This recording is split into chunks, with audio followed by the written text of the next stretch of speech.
Cristianismo o cristianismos. El caso del Evangelio de Judas. El título de un reciente libro de Bart Ehrman, Cristianismos perdidos, los credos proscribidos en el Nuevo Testamento, publicado en inglés en el 2003 y traducido entre los otros idiomas, el castellano en el 2004, plantea tres graves problemas que están encontrando amplio eco. A. La equiparación de los primeros siglos, en los primeros siglos de los diferentes sistemas gnósticos con el cristianismo oficial. El criterio B de distinción entre ortodoxia y herejía. El valor C del canon del Nuevo Testamento como norma de discernimiento entre los libros que establecen la fe cristiana. Es evidente que el impulso para estas ideas proviene de la obra clásica de Walter Bauer, Rechtgläubigkeit und Ketzerei im ältesten Christentum, del 1934. La tesis de este autor es bien conocida entre los estudiosos. Después de analizar la situación teológica de las diversas iglesias, el autor concluye que en los tres primeros siglos, las doctrinas que ahora llamamos heréticas precedieron a las que actualmente se estiman como ortodoxas. La pseudocida ortodoxia fue impuesta desde y por Roma, apoyándose en Corinto también con medios económicos caritativos como puente para difundir las doctrinas romanas en el este. El monoepiscopado y el canon del Nuevo Testamento fueron valiosas herramientas en manos de la Iglesia de Roma para lograr el propósito de exigir e imponer una fe unitaria, eliminando todo tipo de competencia. La tesis de Bauer fue muy criticada, tanto por el frecuente uso del argumento ex silencio, como por la interpretación distorsionada de los documentos, pero en última instancia se fue abriendo camino, como frecuentemente suele suceder con propuestas extremistas. El descubrimiento de los manuscritos de Nag Hammadi en 1947 y los estudios sobre el gnosticismo que siguieron, aunque sustancialmente añadieron poco a lo que ya sabíamos de parte de la literatura patrística antiherética. Fueron empleados para volver a reavivar las ideas de Bauer.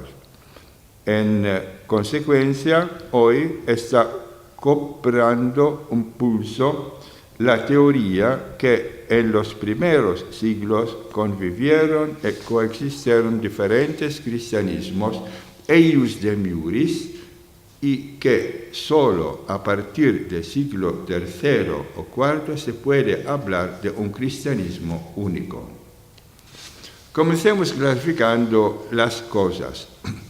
La visión de estos estudios considera la historia de forma fenomenológica y sitúa en un mismo plano el paulinismo, las corrientes joánicas, Santiago, el gnosticismo y el judeocristianismo como versiones legítimas del cristianismo, como vías paralelas sin ningún tipo de distinción entre la interpretación correcta e incorrecta de Cristo. Solo las vicisitudes de la historia o el destino otorgaron la victoria al cristianismo tradicional, pero algunos sistemas anamatizados en la antigüedad se pueden recuperar y considerar hoy como cristianismos legítimos. El canon debería ser revisado, incluyendo libros que fueron desestimados en su día por ser poco ortodoxos. Sin embargo, el problema del gnosticismo no es tan sencillo. Los sistemas gnósticos son religiones paralelas, pero sin relación con el cristianismo, o por el contrario, son herejías del cristianismo. Varios autores modernos los consideran históricamente como una herejía cristiana, pero si examinamos en detalle los códices de Nag Hammadi, algunos manuscritos no contienen nada que pueda ser catalogado como cristiano, mientras que otros documentos, partiendo del cristianismo y tomando elementos judíos, construían los propios sistemas. Quienes defienden que el gnosticismo era una herejía cristiana, entonces consideran que los códices sin rasgos cristianos fueron un producto tardío del gnosticismo, cuando el gnosticismo había sido prohibido y ya no tenía voz en el foro público. Yo soy de la opinión, sin embargo, de que el gnosticismo surgió a partir de una mezcla de franjas marginales de la filosofía platónica, del judaísmo heterodoxo y de ideas cristianas todavía inmaduras, como ciertas teosofías modernas, por ejemplo, la nueva era, New Age. Son sistemas eclécticos en los que confluyen elementos cristianos, orientales y filosóficos. Por tanto, aunque incorporaban elementos cristianos en su sistema, algunos gnósticos no se consideraban en absoluto cristianos, sino pertenecientes a una religión paralela. Otros, sin embargo, habrían confesado y proclamado que eran cristianos. Es evidente que la formación del canon del Nuevo Testamento fuera una imposición o una producción espontánea de la tradición cristiana, operó un discernimiento entre ortodoxia y heterodoxia. Si debiéramos hoy eliminar el canon aceptado por todos los cristianos, se crearía un estado de caos y un relativismo en el que cada escrito que mencionara a Cristo o Jesús reivindicaría el derecho de ser considerados cristianos. El mismo problema se plantea con respecto a la distinción entre herejía y ortodoxia. Nadie puede negar que la ortodoxia ha sido un producto de diversas luchas dentro de la Iglesia, pero eso que ahora llamamos ortodoxia nació de causales factores políticos, sociales y religiosos, o por el contrario surgió de una exigencia interna a la misma naturaleza del cristianismo. Se puede hablar de una ortodoxia inicial, de la que se fueron separando corrientes ortodoxas, o por el contrario, todavía está en vigor la tesis del Bauer, según la cual esas heterodoxías primigenias fueron marginadas y prohibidas por grupos con mayor poder político. Para responder adecuadamente a este cúmulo de cuestiones, serían necesarios varios volúmenes. Aquí expondremos un caso concreto, como es el Evangelio de Judas, descubierto y publicado hace pocos años, lo que nos permitirá ampliar nuestras consideraciones y dar algunas respuestas a los cuestionamientos planteados en esta introducción. El códice papiracio Chacos, que lleva el nombre de la anticuaria de Zúrich, que lo vendió a los estudiosos americanos, fue descubierto en 1978, robado y luego lo tuvo una historia rocambolesca que bien pudiera ser objeto de una película o novela de suspense hasta el año 1982, cuando fue recuperado en un estado deplorable de conservación. Tras un largo periodo de restauración realizada por el profesor Passer, y gracias a los medios de la ciencia moderna, se está ahora en la fase de realizar la edición crítica. El códice data de principios del siglo IV o de antes y contiene 4 escritos gnósticos. El Evangelio de Judas, compuesto originariamente en griego, pero traducido en lengua copta, data de la primera mitad del siglo II, tal vez hacia el año 150. Es un libro gnóstico. Ireneo lo sitúa en el contexto de los cainitas, pero pertenece más bien a la corriente setiana. El autor conoce nuestros evangelios, al menos la tradición sinóptica. El objeto de su escrito fue modificar la valoración que la ortodoxia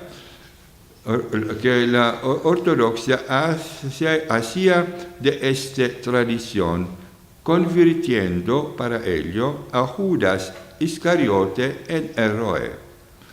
El discípulo elegido por Jesús en detrimento de los 12 representantes de la gran iglesia, con quienes entra en una amarga polémica.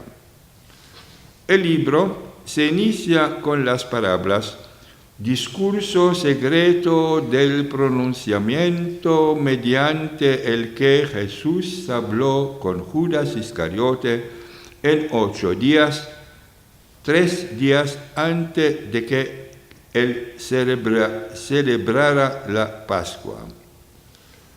A diferencia de los evangelios canónicos que se lean en público y en ámbito universal, la revelación a Judas es secreta, como de los escritos gnósticos.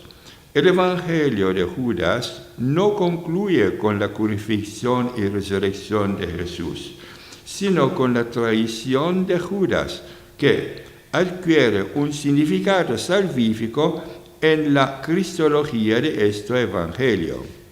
Jesús aparece en la tierra, realiza milagros para la salvación, elige a los 12 apóstoles, con los que a menudo aparece en forma de un niño o aparición. Por tanto, un Jesús que sabe de docetismo. El propósito de los temas de sus conversaciones con los misteriosos, ultramundanos y escatológicos es decir, una revelación gnóstica del pleroma de donde él mismo procede. Los 12 confiesan tú eres el Hijo de nuestro Dios, como en Marco 8. Pero Jesús se ríe de ellos porque el significado de la confesión es totalmente diferente a la de los sinópticos.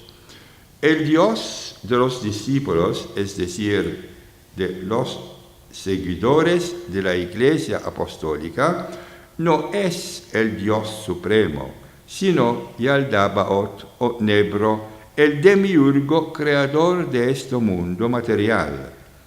La tarea del Salvador será librar, mediante sus revelaciones, a los gnósticos del engaño de este Dios. La verdadera confesión de fe en Jesús, a diferencia de la de Pedro en los sinópticos, viene proferida por Judas.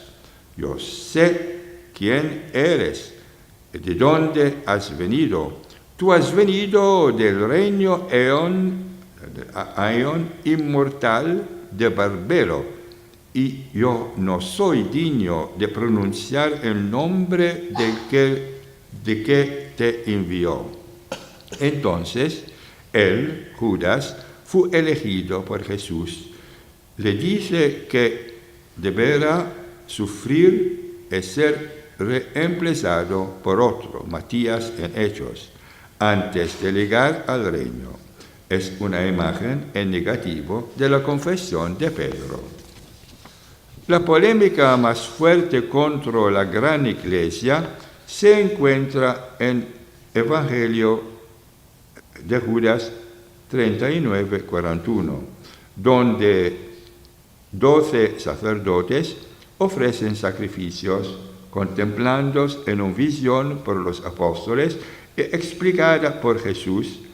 Estos representan a los líderes de la iglesia y vienen acusados de extraviar a la gente y de ofrecer en sacrificio a sus propios hijos y esposas, de practicar homosexualidad y de otros delitos, según como los guiados por sus propias estrellas. Ellos forman parte del semillas esparciado por Sofía sobre las rojas, de donde proviene la creación de los mortales corruptibles que no entrarán en el reino. Judas, llamado el 13º, sin embargo, apedreado por los 12, representa a los gnósticos perseguidos por la Iglesia. Estos perseguidores pertenecen a la categoría de los materiales y no pueden ser salvados. Solo los espirituales, los gnósticos, se salvarán. En lo número 48 y 49, la transfiguración de Marco 9 se transfiere a Judas, quien recibe la revelación explicativa de los misterios gnósticos, comenzando desde la creación de Adán y Eva. Por tanto, ¿cuál era la misión de Judas? Jesús la define en Evangelio Judas: tú los excederás a todos, pues santificarás al hombre que me porta. Ya tu cuerno sea levantado, tu ira sea colmado, tu estrella ha pasado y tu corazón se hace fuerte. En el contexto gnóstico, estas palabras significan que Judas era el hombre predestinado a traicionar a Jesús para liberarlo del cuerpo que ocultaba su verdadero ser del eón celeste y llevarlo de regreso al pleroma, al que pertenece.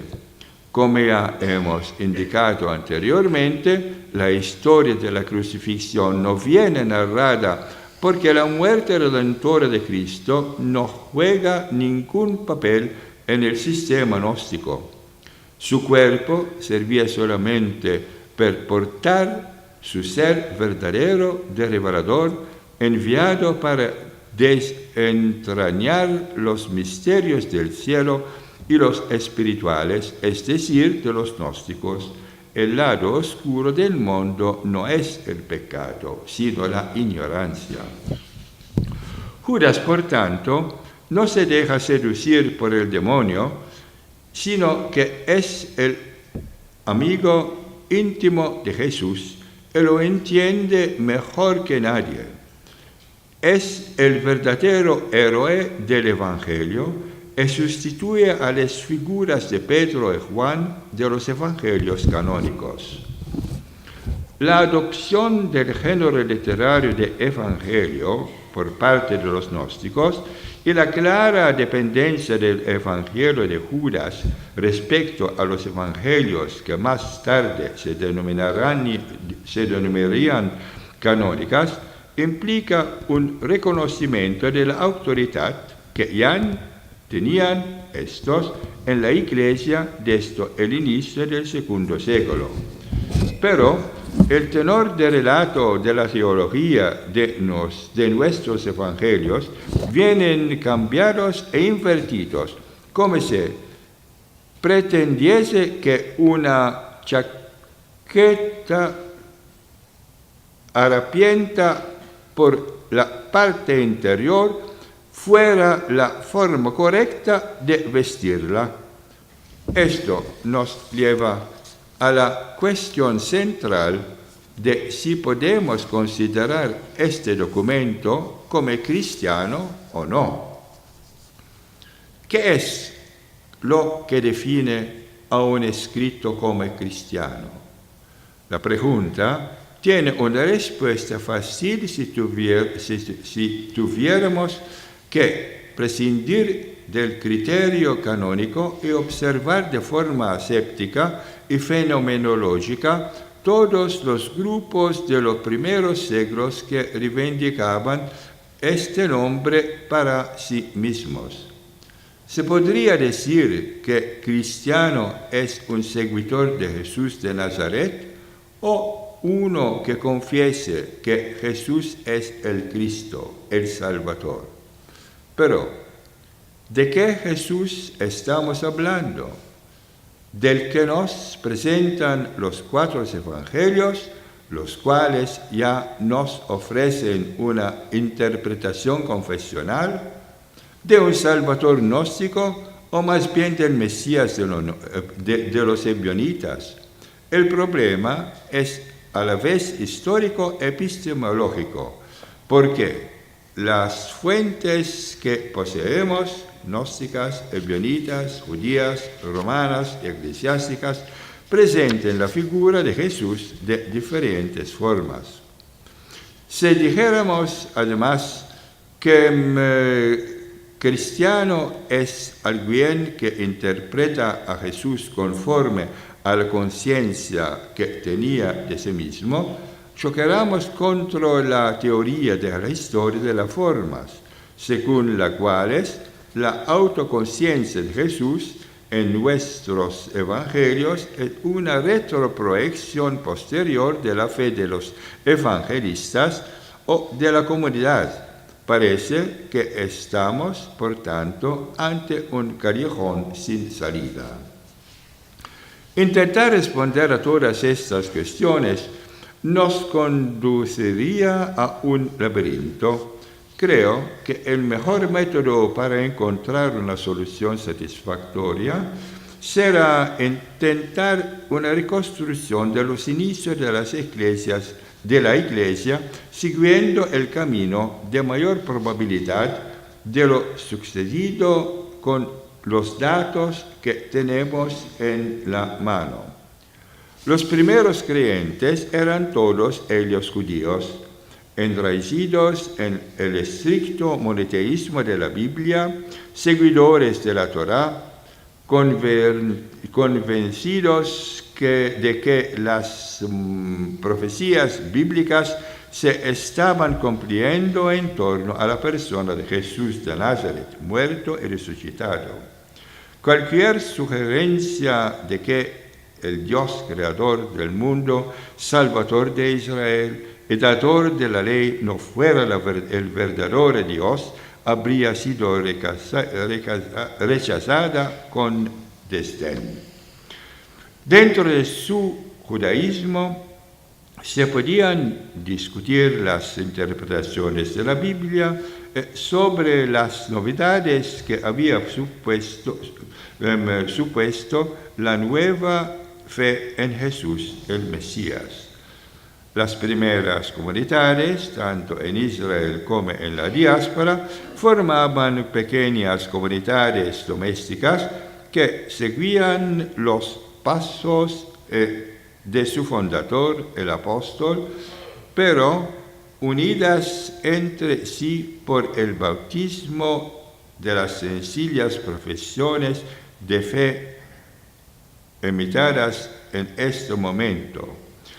Los judíos denominaron a este grupo nazarenos, pero pronto, con la incorporación de gentiles a sus enunciados, el nombre de cristiano se clarificó ante griegos y romanos. Para entender mejor las diferencias de la identidad cristiana, tomamos como ejemplo la ciudad de Éfeso, el centro del cristianismo en Asia Menor.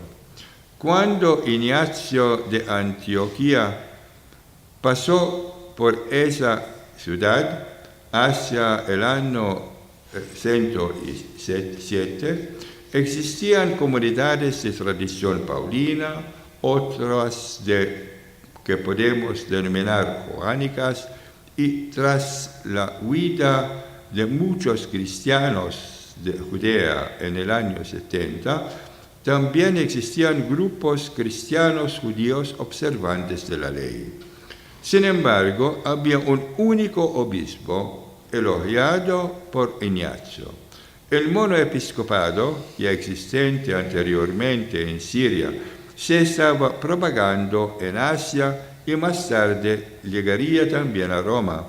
Cuando el autor del Apocalipsis dirige su breve carta profética a los Efesios, en el capítulo 2, parece que no la diría solamente a los jóvenes, sino a todos los creyentes, y hace hincapié en la observancia de las reglas del denominado Concilio de Jerusalén, quizás descuidadas por algunos miembros cristianos de tradición paulina. Incluso Ignacio, en su carta a los Efesios, se dirige a toda la comunidad con una fuerte énfasis en la aceptación del obispo como único dirigente. Es posible que algunos cristianos de tradición carismática provenientes de las comunidades johánicas no estuvieran plenamente convencidos del papel del obispo. Encontramos, por tanto, concepciones diferentes de esa ciudad. Diferencias sí, pero no tenemos evidencias de conflictos entre las diversas corrientes.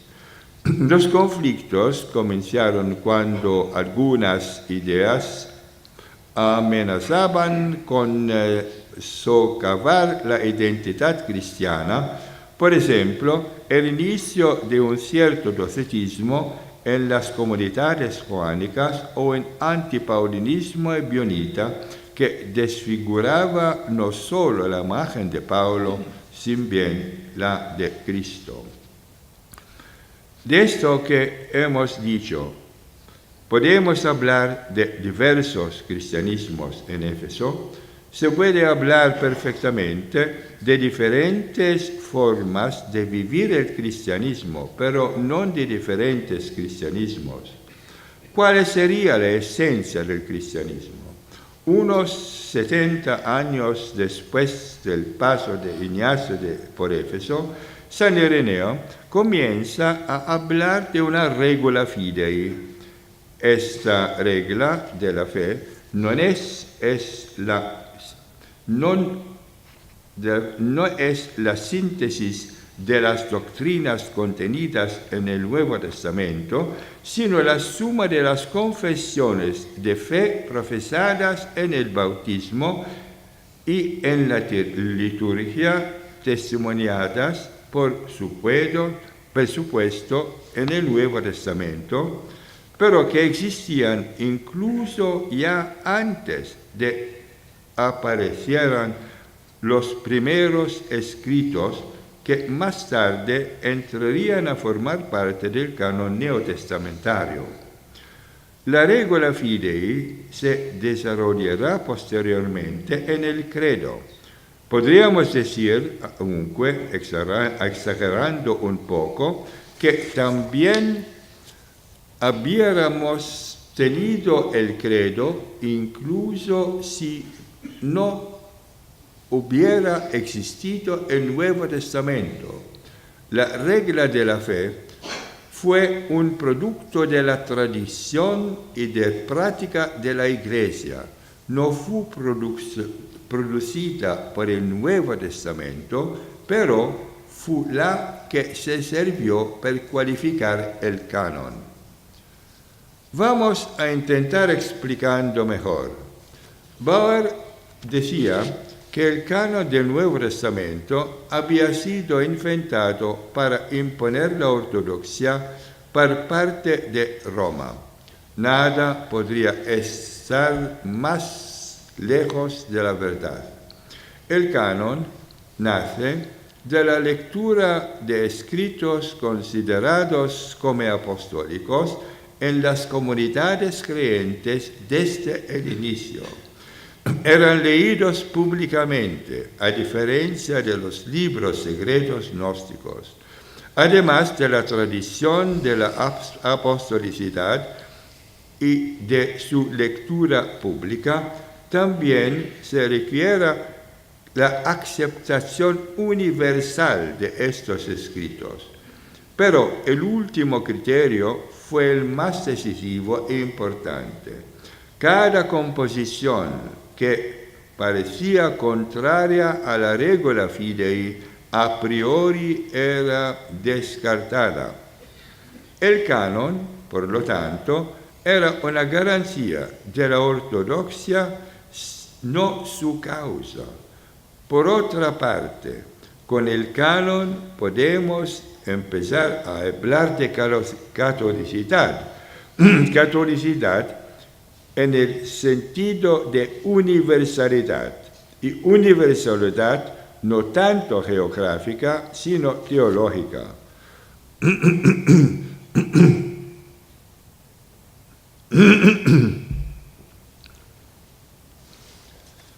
Hemos visto las principales corrientes cristianas en la iglesia de Éfeso y en otras iglesias, a saber, la judea cristiana, la paulina, la petrina y la johánica.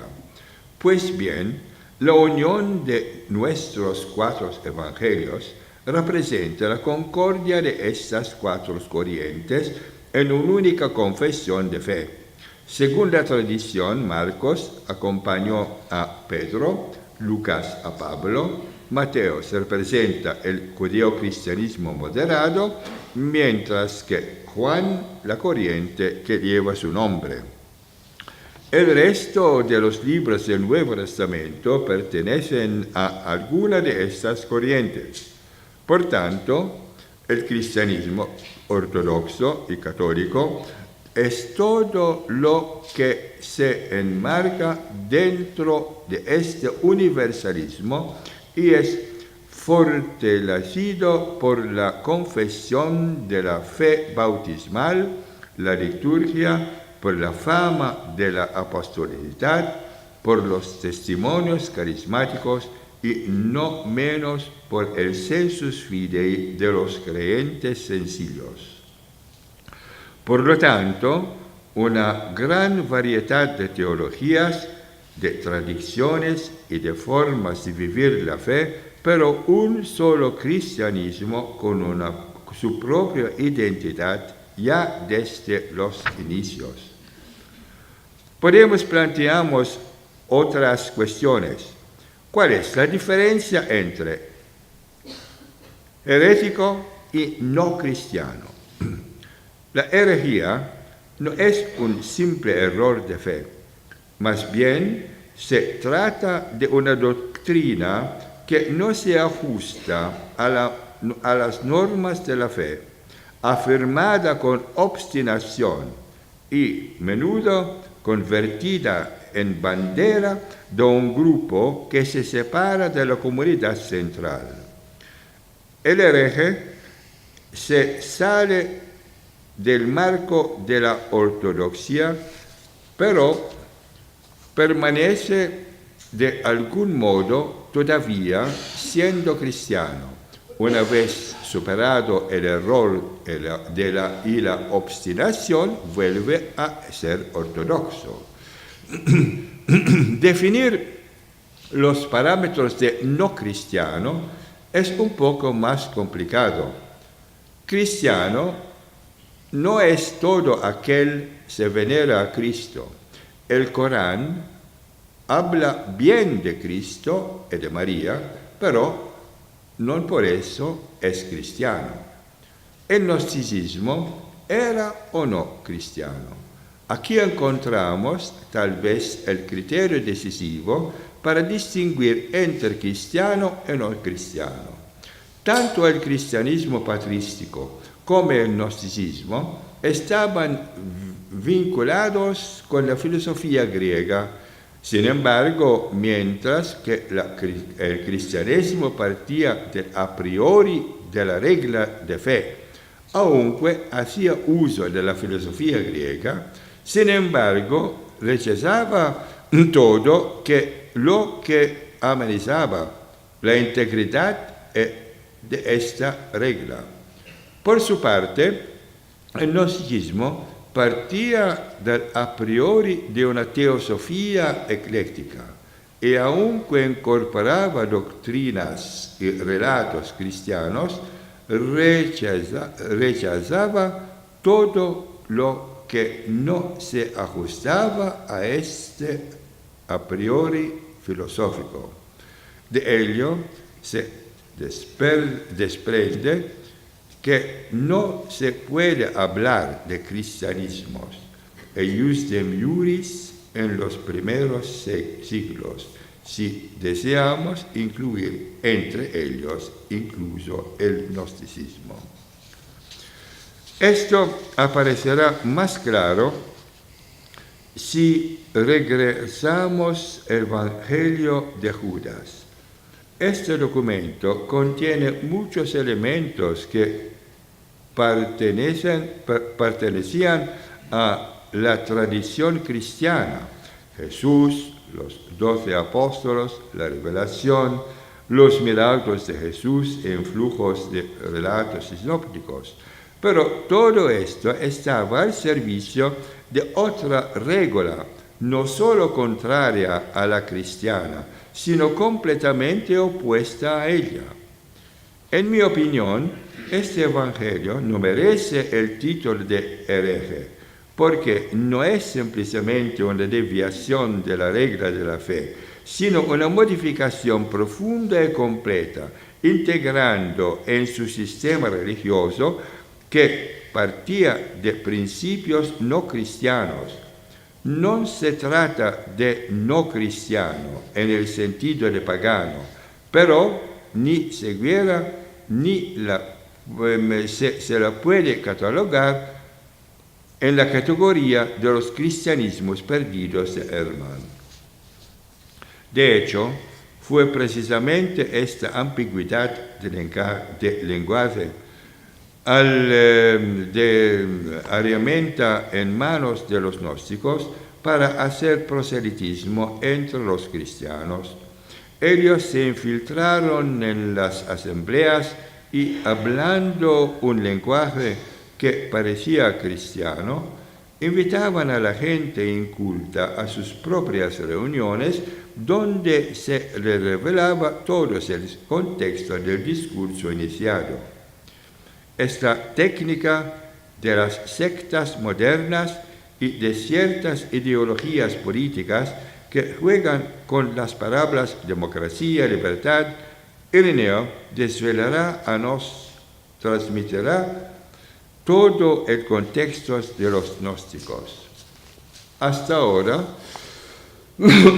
nos hemos centrado a los gnósticos y ebionitas para distinguir a los cristianos de los no cristianos, pero aún persiste el problema planteado por Bauer sobre el surgimiento de la ortodoxia, además de algunos de los argumentos ya expuestos. Tentaré de ofrecer una lista de 12 factores que contribuyeron a que prevalecerá la ortodoxia en los 2 primeros siglos. 1. En primer lugar, se venera el Antiguo Testamento, a diferencia de Marción y de varios grupos gnósticos. Esto genera la autoconciencia de la Iglesia de ser la heredera y también la continuadora de Israel. La interacción de la profecía y el cumplimiento vincula más estrechamente a las iglesias el antiguo pueblo de Dios. El uso de la tipología y la alegoría en la interpretación de leyes e instituciones de Israel satisface los anhelos de los creyentes. Por otro lado, la Iglesia rechaza la circuncisión y la estricta observancia de la Torá como medios necesarios para la salvación, al tiempo que insiste en la obligatoriedad del decálogo para establecer una moral universal. En esto se distingue de los ebionitas. Del Antiguo Testamento hereda el monoteísmo que mantiene, aún confiese la divinidad de Cristo. 2.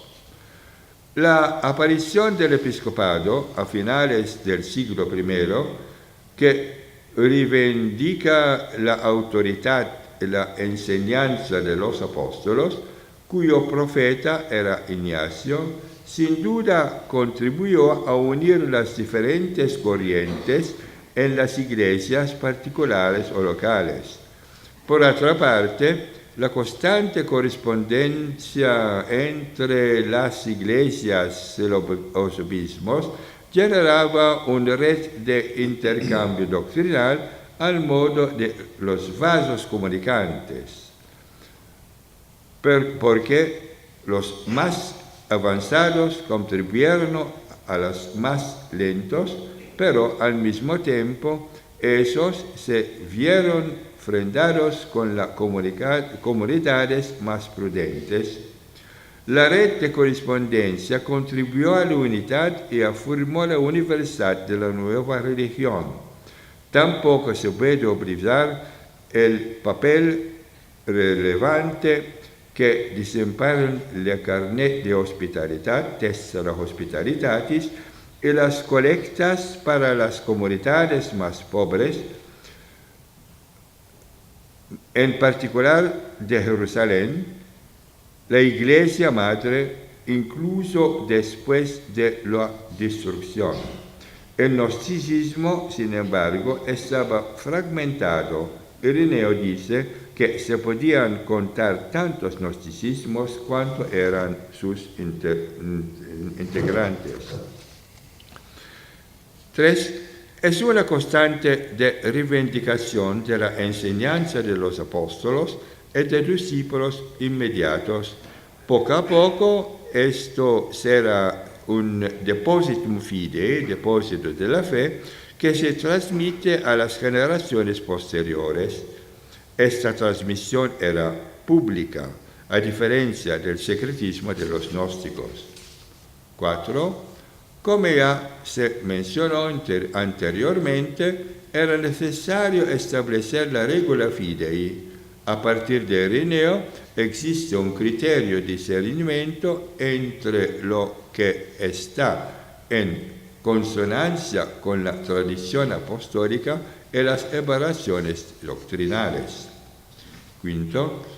El equilibrio entre la profecía y los oficios institucionales, que constituirá un problema constante en la Iglesia, la distingue de una parte de la corriente montanista y de otra parte de los ebionitas, quienes carecían de la estructura institucional y su comprensión de la profecía. 6. También hemos hablado del superamiento del surgimiento del canon del Nuevo Testamento.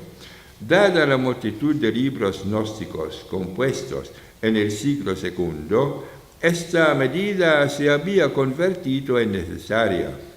Sin embargo, la fijación del canon no provenía de una decisión eclesiástica. De hecho, las listas oficiales de los libros canónicos no surgieron sino siglos más tarde. Algunos autores atribuían el canon a Marción, quien, además de suprimir el Antiguo Testamento, había aceptado solamente el Evangelio de Lucas y 10 epístolas de Pablo, expurgadas por él mismo. La reducción del número de evangelios provocó una reacción en las comunidades, acostumbradas a leer 4, particularmente Mateo, y más cartas. Es entonces cuando se comenzó a enumerar los libros autoritativos para los cristianos. Pero Marción había provocado una reacción aún mayor porque con su canon se había reducido el cristianismo al paulinismo, mutilando el catolicismo que hemos mencionado anteriormente. Tampoco se puede olvidar el factor de diálogo con la filosofía griega, diálogo al servicio de la fe, sin ser absorbido por la filosofía. Así, la fe ha encontrado una defensa tanto contra el fundamentalismo como también contra la especulación fantástica y mitológica de los gnósticos. 8. Además, basta leer el Pastor de Hermas para incorporar a esta lista de factores de la ortodoxia el elemento de una moral rígida, pero con la posibilidad de perdón por medio de la conversión. Por su parte, el gnosticismo había sustituido los conceptos del bien y del mal por el conocimiento y la ignorancia, y los montanistas negaban a ultranza el perdón. 9. Incluso el martirio contribuyó al surgimiento de la ortodoxia. Los gnósticos rechazaron el valor del martirio, al igual que habían rechazado el valor de la muerte y la resurrección y la humanidad de Jesús. Esto ya lo habíamos señalado en el Evangelio de Judas. A ello se puede añadir la insistencia de los creyentes en la historicidad de Jesús y de la Iglesia. Eclesia no era un aion como en los gnósticos. Este es un elemento que distingue a los evangelios cristianos de los evangelios gnósticos. 10. El desarrollo del culto cristiano y del sistema sacramental era el terreno en el que la lex orandi y la lex credendi se explican de forma recíproca. El gnóstico, nacido y predestinado espiritualmente, no tenía necesidad de orar. 11. Por otra parte, las antiguas confesiones de fe de Jesús como Hijo del Hombre distinguían a los creyentes frente a los docetas. La confesión del Kyrios, Hijo de Dios, los distinguían de los ebionitas, y la confesión del monoteísmo lo diferenciaba de los seguidores de las religiones paganas. Esta es la identidad del cristianismo ortodoxo. 12. Una última observación referente a la tesis de Bauer, quien afirma que en las iglesias locales de la antigüedad la herejía precedió a la ortodoxia, en concreto con respecto a los marcionitas y los gnósticos.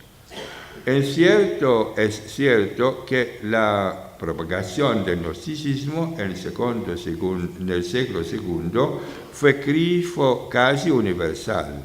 Sin embargo, los gnósticos difundían su doctrina no entre los paganos, sino entre los miembros de la Iglesia.